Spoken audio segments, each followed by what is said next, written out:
This is the lesson where we're going to talk about, well, I'm going to talk about instruments. I've had some questions from a few of you out there in the class about what would be a good model to buy for your band room, which ones we might want to shy away from, and if you have students who are looking to buy a horn, what would I suggest? So, I should start by telling you I'm not that much of an authority on gear. I've found the combination that works for me, and some people are always on a quest for the perfect horn to match the mouthpiece. Just always searching, and I'm not like that. But I do know from years and years of teaching that usually you can count on a few certain things. So we'll start with beginner horns and single F horns. Really the only model that I know of that's a really good dependable single F horn is Yamaha. And I think that's pretty much all you're going to find if if you're searching through all the back room closets of these, schools throughout Nova Scotia. You'll probably see more Yamahas than anything else. And that's a good thing because they're very consistent. They don't seem to wear out. The valves seem to be in good condition even after years of neglect. And also their beginner model double horns are very good. I can tell you the model number, I think of that one, is the 567. That's for the Yamaha double. The single, I don't know, but it's going to be a single F. I don't think if they make a single B flat, I've never seen one. But I should probably just share a little anecdote with you just in case there is a single B flat horn hiding away somewhere that hasn't been dusted off for years, and you find it in your band room and you give it to a student. You won't know that it's a B flat horn, and it's highly unlikely that it is, but if it is, then you need to know that so that what happened to me doesn't happen to them.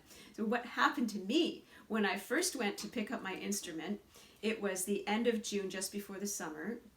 And I think I told you that little story about picking up my horn from Mr. Barnes and the whole Dennis Brain Mozart story. He handed me a single horn, and he handed me a fingering chart, and just sort of expected that I would be able to figure it out for myself over the summer before we resumed music in the fall. Well, I had a really confusing summer because he handed me a B flat horn with an F horn fingering chart. So you can imagine the challenges for me over that summer. Just it was a rocky start, but anyway, we soon got all that sorted out. But anyway, you don't want that to happen to you, so just make sure you blow a few notes. Make sure it's pitched in F, so your open notes will be.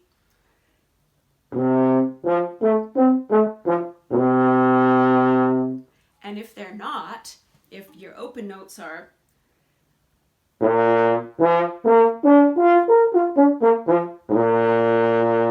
Then you know you've got a B flat horn. So there's nothing wrong with giving them a B flat horn, but you have to give them the corresponding fingering chart. Okay, so let's move on.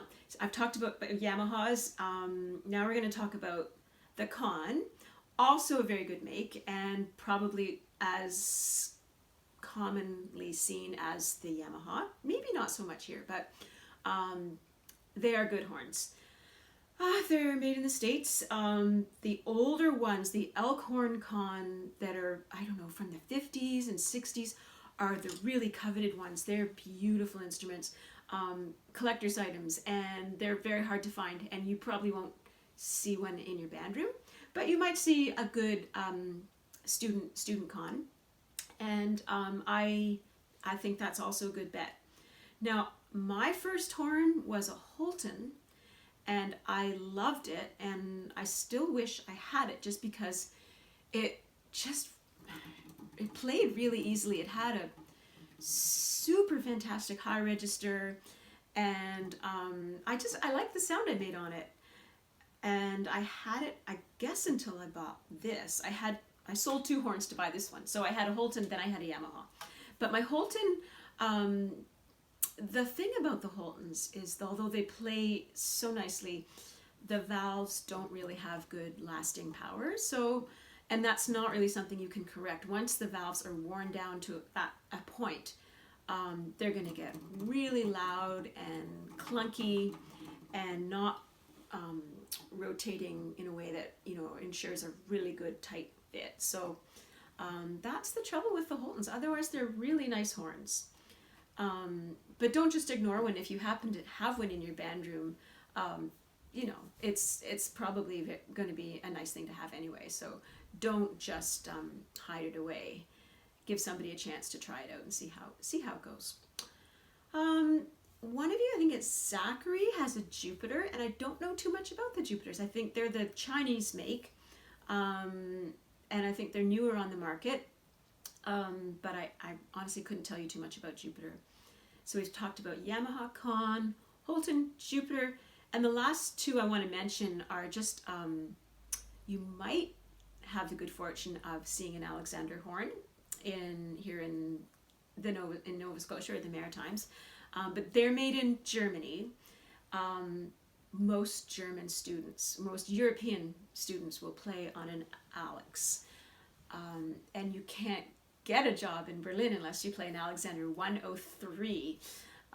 They're beautiful. They have they're very expressive, and they have great power, really good projection. And if you like the Berlin horn sound, then you like the Alexander sound, and I love it. I don't know if I've put anything up yet on YouTube, on the Acorn from Berlin. Maybe I have. Anyway, I should. So I'll try and remember to do that for this week, so you can hear that European Alexander sound, just beautiful. And then the Paxman horns are made in Great Britain, and they're also very good horns, but they're more high level. So the Alexander Paxman, and then when you get into custom horns like this one or custom Yamaha, then you're talking about a whole new sort of cost category, and you aren't probably going to want to be spending that kind of money, and you won't be allowed to if you're just setting up your band. So but I just thought I should mention that too. So this is a custom Keith Berg. Keith, he's still making them, I think. He's very, very slow. He puts out 1 horn at a time, and mine was one of the very first ones he made when he made the move from Saskatoon to British Columbia. So he's in rural BC, up in the mountains, and he's been doing this for decades now. And the wait list, well, when I ordered my horn, the wait list was 1.5 years, which turned into 2 years. Now I hear it's over 5 years, because he doesn't have any help. He works on his own, and he's got huge demand. So I'm really, really lucky that I got it when I did, because the other thing is the cost has gone up by at least 3-fold. So when I paid my $5,000, everything included, I think it would now be, there's something like 16,000 US. So I feel very fortunate to have this horn. And as I said, it's not, I don't feel the need to just, continue the quest for that perfect instrument, because I think I've got it. Now, the horn is nothing without the mouthpiece. So, again, I'm not much of an equipment authority, and one of my 2 mouthpieces I've had since high school. So I can only tell you what I know, which is that with the horns that are, for the most part, found in your schools, like the single F Yamaha or the Yamaha 567, it will come with a basic all-around mouthpiece, and that's all you need to worry about. I think it's the C30, the Yamaha student mouthpiece that comes with the horn. It's fine. So it just kind of, it's an amalgam of all the different features that have sort of been averaged out to sort of fit Joe Normal, I guess. So what you have in the mouthpiece is you have your rim size, which is the width of the actual rim. You have your cup size, which is the shape of the cup and the depth of the cup. And then this is I think it's the bore maybe. Anyway, that sort of corresponds to the cup. So you'll have either a longer or a shorter, maybe it's the shaft, I can't remember. Anyway, so the deeper the cup, the more warmth and openness you might have in the low register, and might be more work to play in the high register. The same thing with the not the rim, but the distance from the inside rim one edge to the other, the diameter I should say. So if it's really tiny, it'll be a great little sort of, you can pick off those high notes, but you're not going to have a very nice, rich sound in the middle or the low register, but it might be good for if you're playing a Bach cantata that's in C alto or something. But then it doesn't give you very much room to put your lips inside. So for people who have bigger lips, it's probably a little bit more comfortable to have a wider diameter. Now the actual size of the rim can vary. So it can also be sort of sharper versus more softly contoured. But anyway, this is a Farkas model, Holton Farkas model, which is one of the ones I put on my list. That will be a good one to have. Your Yamaha C30 or 29, your Holton Farkas, Farkas. Philip Farkas wrote what they call the horn player's Bible. It's called The Art of Playing the French Horn, or The Art of Horn Playing. Anyway, it has the word art in it. It's that this book was first published in the 50s, and it's everything you ever need to know about horn playing and getting set up, and 10 million page long warm-up studies. And anyway, it is a very good resource, and I'll put that on my list of good things to have to refer to if you are teaching band, but I'll do that another day. So the Farkas model mouthpiece is a good one. Rim, cup, depth, bore, Yamaha, Holton. Then you can get into Stork and Giardinelli. You're getting into higher end stuff now where you can sort of mix and match. So you'll have your cup and then a little screw off rim, and you can mix and match the size of the rim versus the size of the cup to find the perfect combination that works for you and that works for your horn. That's not that relevant to this discussion, but anyway, I just wanted to put that out there. You can get pretty fancy when you get to talking about mouthpieces. However, I just go with the tried and true, and I'm sure that Bach makes a good mouthpiece too. So all right, so that's probably all I have to say about your equipment, except the cost. I haven't really researched the cost, but I have had students looking for horns, and they can usually be expected to pay up to $5,000 for a decent student instrument. If they're lucky, I think I had a student buy a used Yamaha double and it was a step up from the 567, and he got it for about $2,400, which was actually a really, really good deal. So horns are just really expensive, and it's really a shame. They're much more than other brass instruments, and I think that's it's not really fair, But anyway, if you do have a student who's looking to buy their own instrument, I would suggest that they don't buy a single horn, because if they're serious enough to want to own their own horn, then they're probably serious enough to, to be at the level where they need the double horn, where they've progressed beyond using a single horn. So for an investment like that, then I would say wait until you're ready for a double.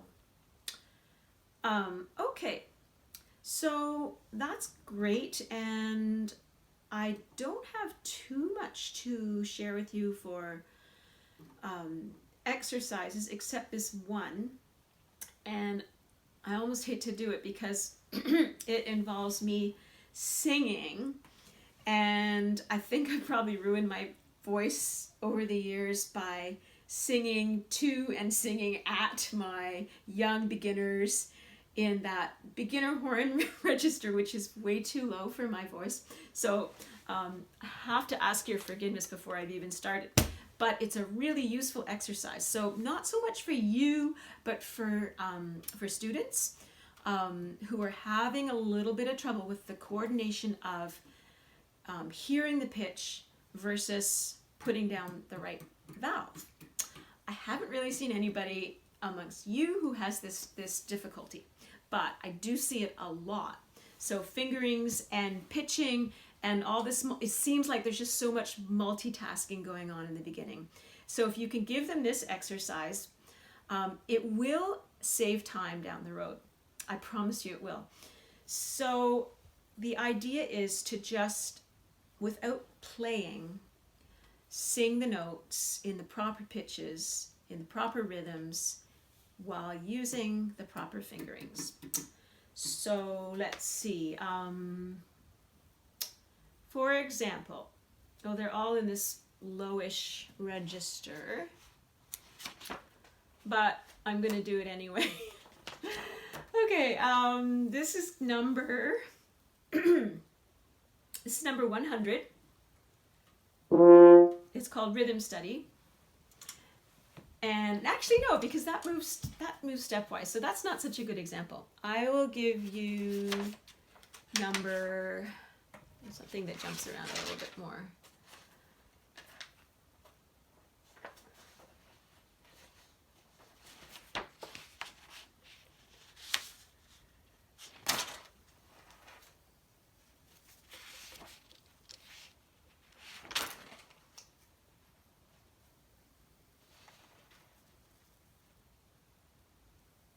No, that's too low. Okay, I'll go back to what I was going to do before. Sorry about that. All right, number 134 on page 22. No, that goes way too low. Oh well, I'm going to do it anyway. So C, D, E, F, G, F, E, D, C, B, A, G, A, B, C, D, E, F, G, A, G, F, E, D, C, B, A, G, A, B, C. I'm sorry about that. Anyway, that's not maybe the best example to show you, because I find is a much more useful exercise when there are jumps. And the jumps require you to play 2 consecutive notes on the same fingering. So, because there's this habit that the kids have where they change notes, they want to change fingerings. But if it's, say,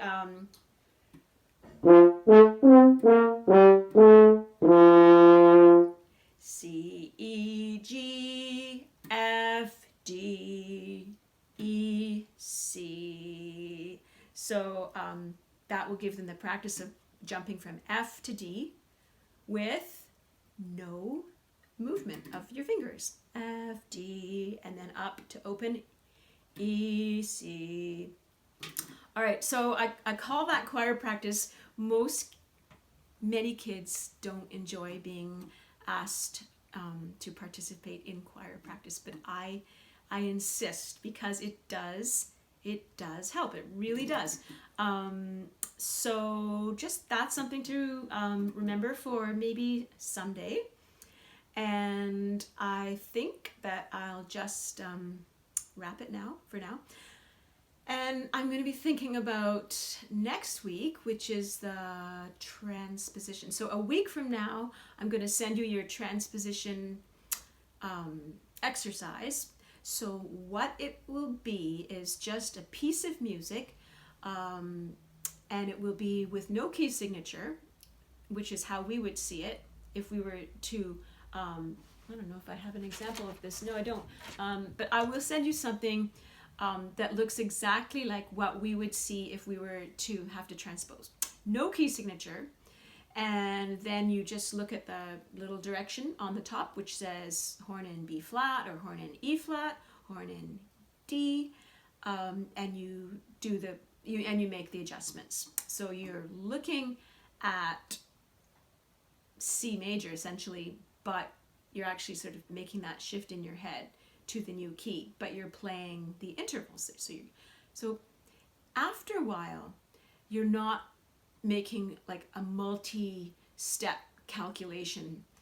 Oh, I need to go down a minor third now and I need to change the key signature. No, it's just something that it's like learning a French verb. It just becomes part of the language that you speak after a while. So you just sort of plug in the new key and you know, without thinking about it, that you're in 3 sharps or that you're in 2 flats. So I'm just going to give you a short thing to do for that. And yeah, if I send it out next week, so a week from today or a week from tomorrow, that'll give you a whole week to figure out what you need to do about it. And in the meantime, if you have questions, then please don't hesitate to ask, and I'll see you all soon. Thanks.